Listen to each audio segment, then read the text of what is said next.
Welcome to Style with Roses Season 3.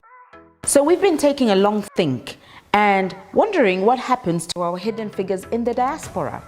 When you look at Africa, we always see a lot of Africans settling and going out for greener pastures, different quality of life in different parts of the world.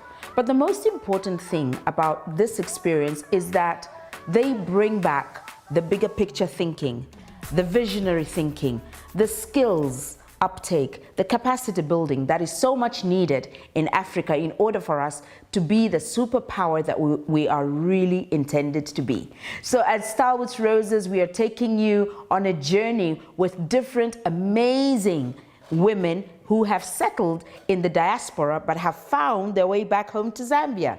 I'm privileged to be showcasing so many different women who tell their stories of the experience they've gotten from the diaspora and how they've settled back home. What is the value that they bring back home? So often, these are the untold stories that we hope to bring you in Season 3. So we hope you enjoy it as much as we enjoyed putting it together for you. Stay with us and enjoy Style with Roses Season 3.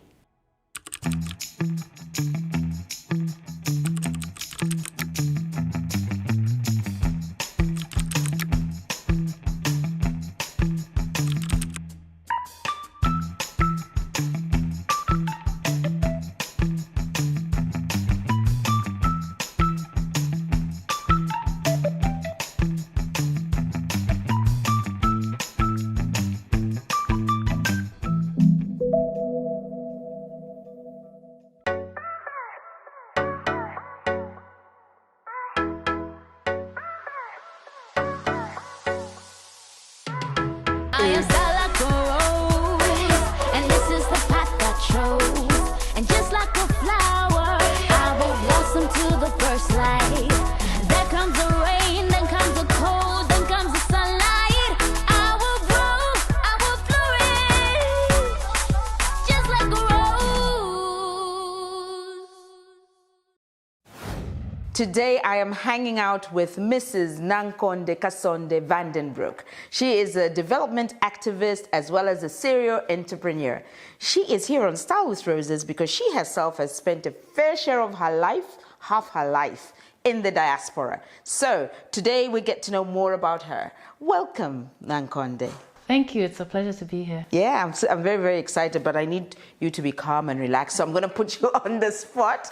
I'm going to take you on a quick little journey that we call the Rosie Minute, just to get to know you better. We break that ice so that when you and I have a conversation, it's nice and easy.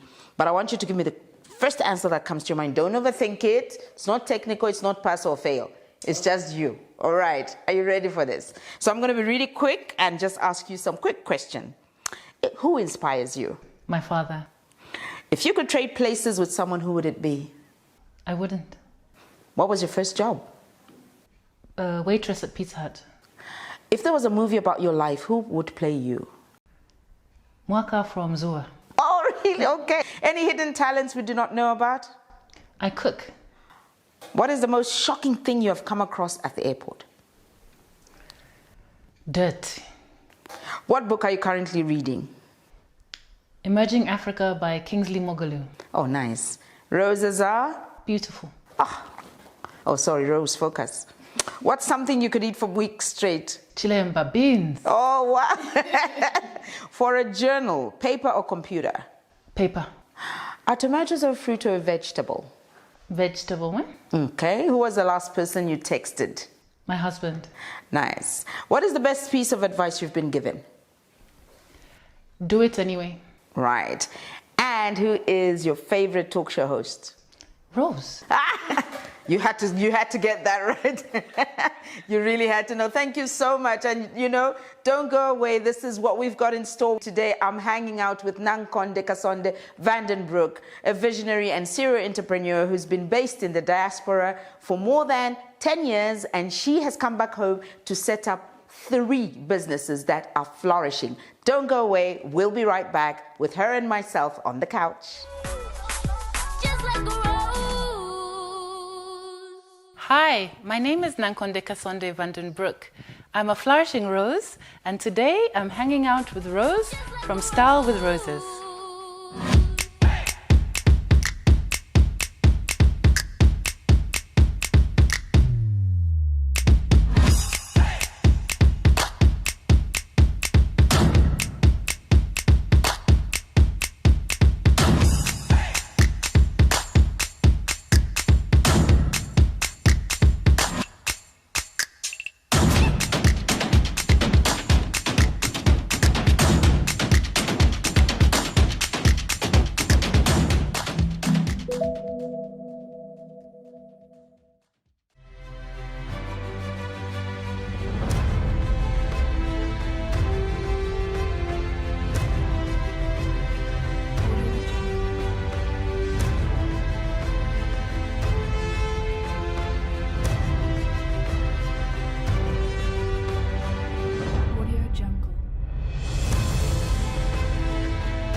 And welcome back. In case you missed the introduction, this is a special series in the diaspora. We are dealing with hidden figures of Zambian women who have been in the diaspora for a while and they've come back home and they want to share their skills and the big picture thinking.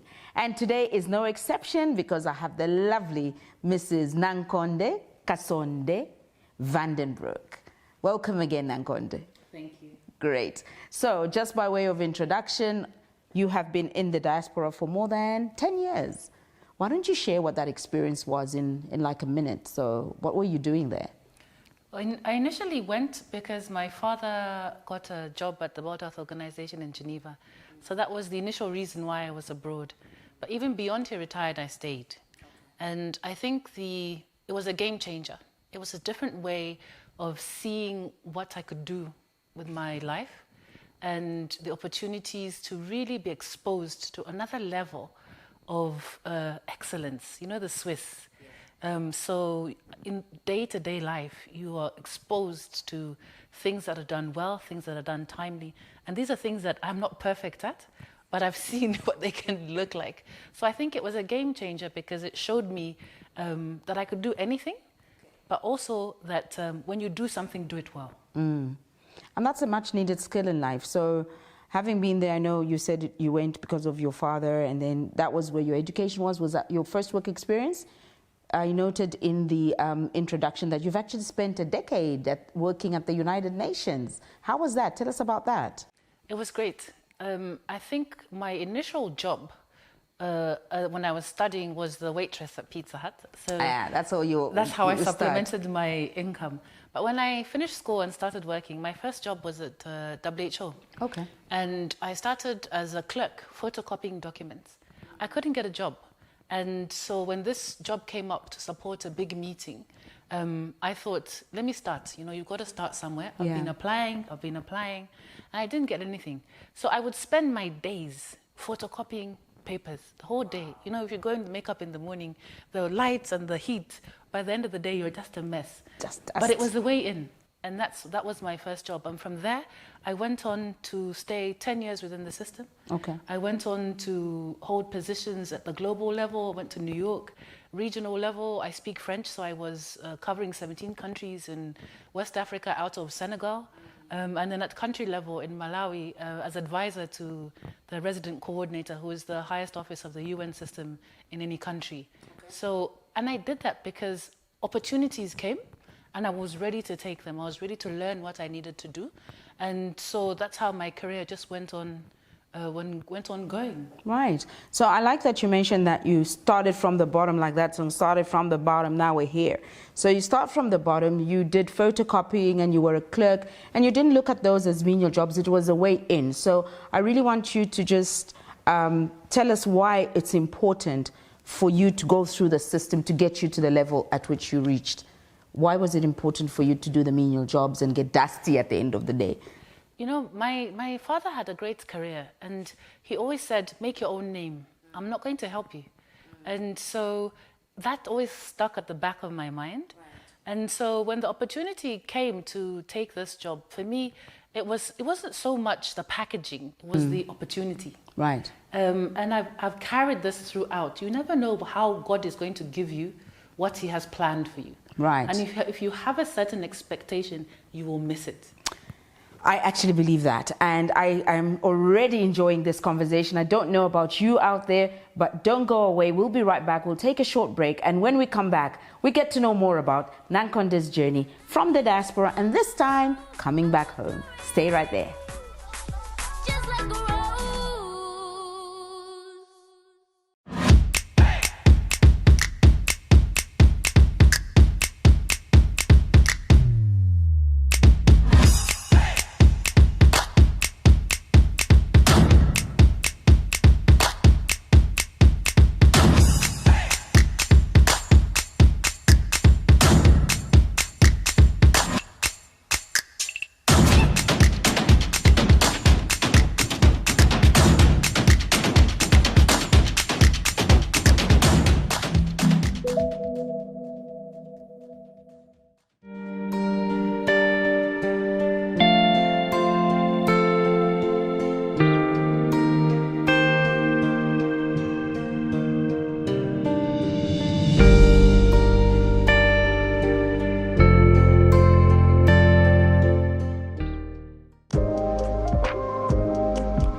And welcome back. In case you've just joined us, you're watching Style with Roses with me, Rose CBC. Today I'm hanging out with Nankhonde Kasonde-van Broek, who was based in the diaspora for more than 10 years and came back home 11 years now, you said? Yes. Right, that's a very long time. So why the decision to come back home after such a long time? So having had a career abroad, I got married and then had kids. And my husband also works in international development. And we agreed that where would be the best place for us to raise our family. And I think the Zambian culture was important. My husband is Dutch. And so we didn't pick which culture is better than the other. We just thought, how do we get the best of both worlds? Right. We've lived abroad, and maybe it's time to spend some time in Zambia and get some of the upbringing that I valued and he also got to appreciate. And so we started looking for opportunities to come home. Right. Okay, so now coming back home, there's the family aspect, and I know that we termed you a serial entrepreneur because when you came back and established this beautiful brand here called KHONDE, which is really about the bags. And you just let us know a little bit about that before I get into the other two. So one of my husband's postings before we came home was in Serbia. And Serbia was really the beginning of the end of my UN career. And I had to start following his career. And we agreed that we would do this because strategically for him, he needed to move around. And you know, in a marriage, you can't compete. And it took me a while to reconcile my family values. So I followed him. And in Serbia, I wasn't working. So I decided to do something. And I had all this fabric from my 2 years in Senegal. I had all this chitenge material. And Senegal, again, was another transition in my life because they wear chitenge in everything. So I landed in Senegal, I'd go to the office in my suits, and everybody around you is in a chitenge. And eventually, over the years, my wardrobe changed. So I had so much fabric from Senegal. And in Serbia, it was in a suitcase. So I started sewing. And I'm not really into clothes, but I always thought... I was going to ask, could you actually sew? I can't. For you to get into this? I can't sew clothes. But okay. I went to a workshop and a design student got the idea that I shared about this Afropolitan sort of high-end luxury accessory. And we started sewing. So the first brand was called Chitenge Life. Okay. And so Chitenge Life was conceived in Senegal just because of the change in my whole being. And connecting with my culture. But in Serbia, it was actually born. And we started sewing, and I sewed the first bags with him. And we started making them for family and friends, and eventually I started getting orders. So when we moved home, I set up a workshop. I had 3 people working for me, and we were producing. I did 3 Zambia Fashion Weeks and 1 Africa Fashion Week Amsterdam. Fantastic. So at least you got to showcase your beautiful pieces. So you said there was Chitenge Life and KHONDE. What happened to Chitenge Life? Chitenge Life basically went bankrupt. I had a passion, I had an idea, but I had no idea of how to run a business. And so my costs in terms of my supply chain, getting the materials in, and even just the whole production process, I was learning as I was doing. And it was tough. And I realized eventually that the business was being subsidized. I wasn't making any profit because even though I was selling bags, I had no targets of how many bags to sell to meet my bottom line. I didn't know what break-even was. So I had this passion and I loved doing it. But honestly, it was not a business. So it ran out of money. Had to sell my machines. Broke. Had to broke. Oh, wait. Okay, so now I think if we're going to get broke, then we need to take a break.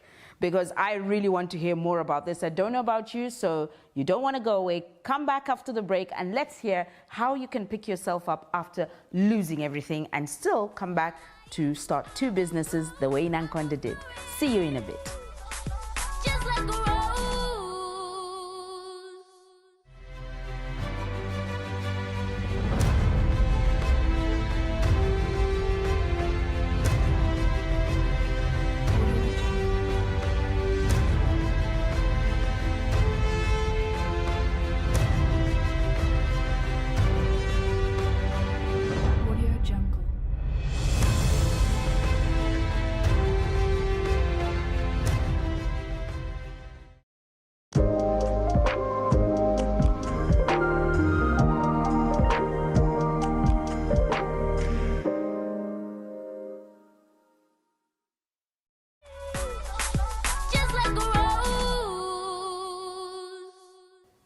Welcome back. In case you missed it, we've had a fantastic conversation so far with Nankhonde, who was in the diaspora for more than 10 years, worked in the corporate space and came back and established her own brand. And she was just telling us before we went to the break how that just collapsed. But even when you said you went broke and the business closed down, we've seen beautiful evidence of African-inspired, high-quality premium bags.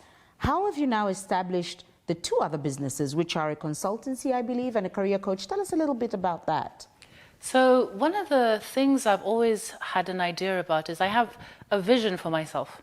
And across the years, I started to connect how to articulate that vision and that expression of who I am and share it. And it wasn't initially about sharing it with the world. It was just sharing it with the people immediately around me. And so my background is management. So I was managing programs before.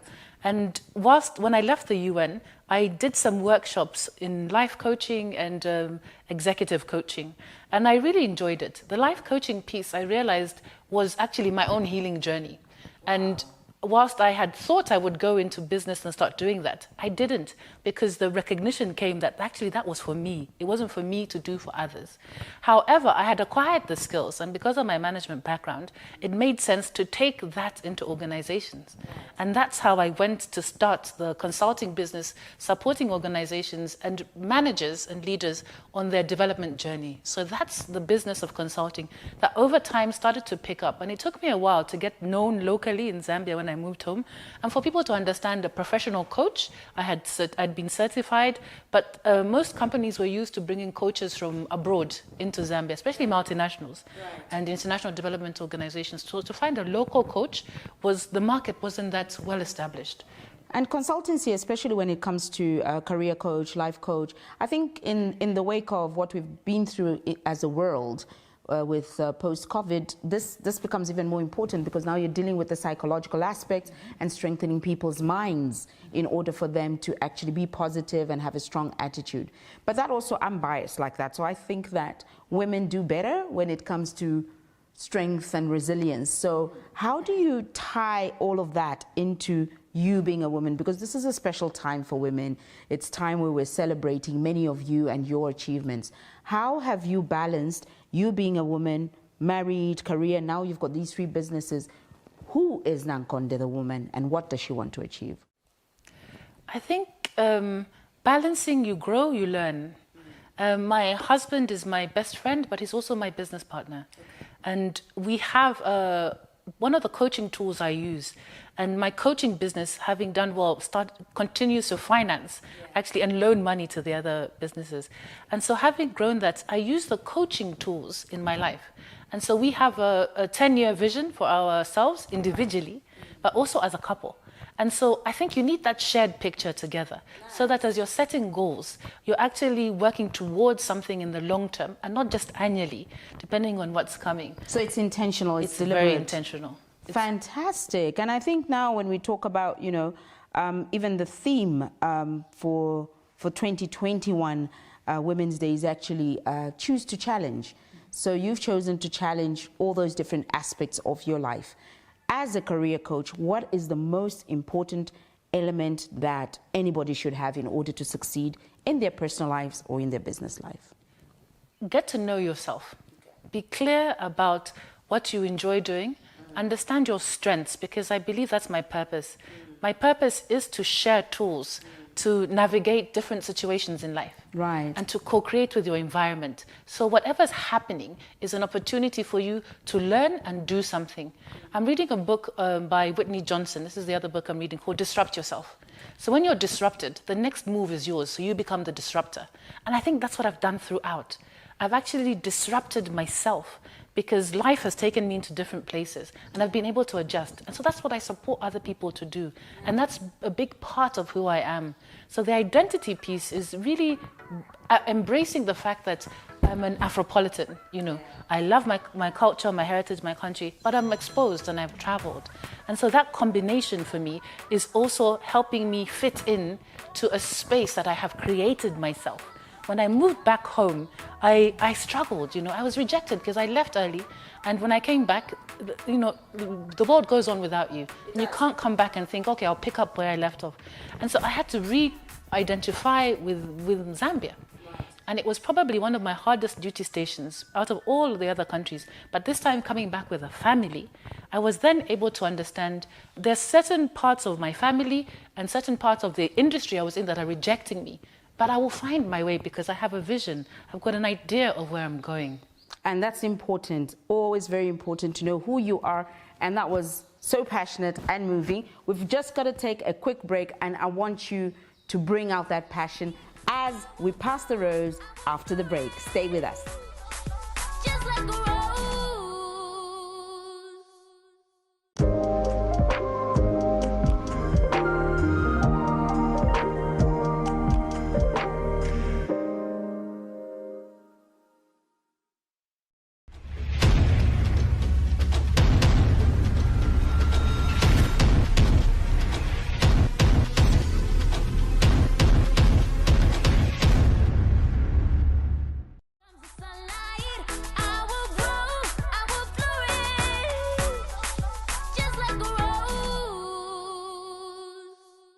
We are back. I hope you haven't missed the thrilling conversation that I've had with Nankhonde Kasonde-van, Broek, who has shared her experiences in the diaspora and setting up 3 businesses right at home, but also finding herself as a woman. As we all know, this is women's time. But our main responsibility as women, especially us who are getting older, is that we need to pass on the mantle.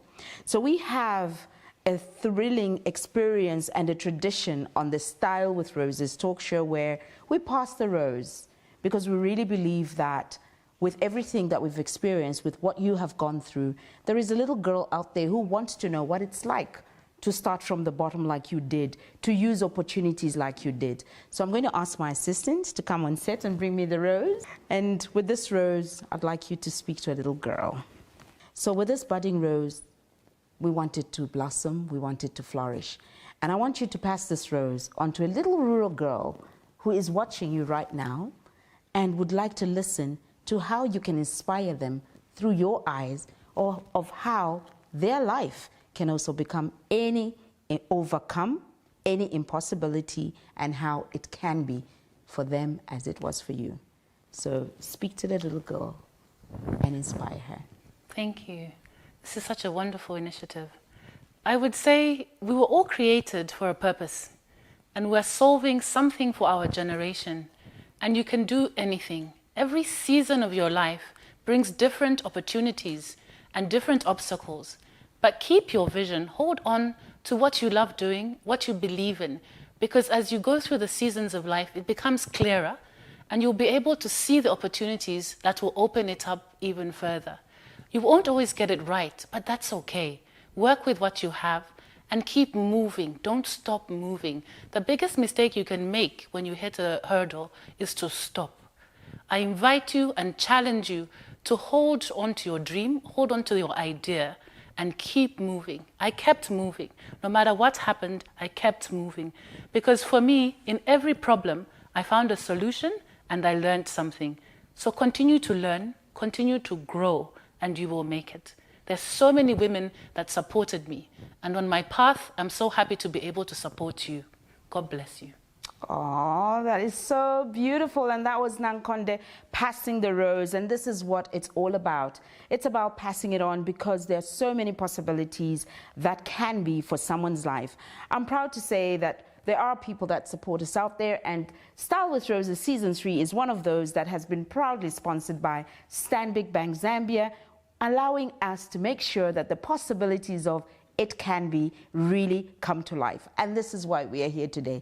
Nankhonde, it has been such an amazing experience having you on set and having you share your life's journey, part of your life's journey with me. But just in closing, you've passed the rose, you've done an amazing journey. What next for this serial entrepreneur? What's happening after COVID and the changes that it has brought? What COVID has taught me is to pivot.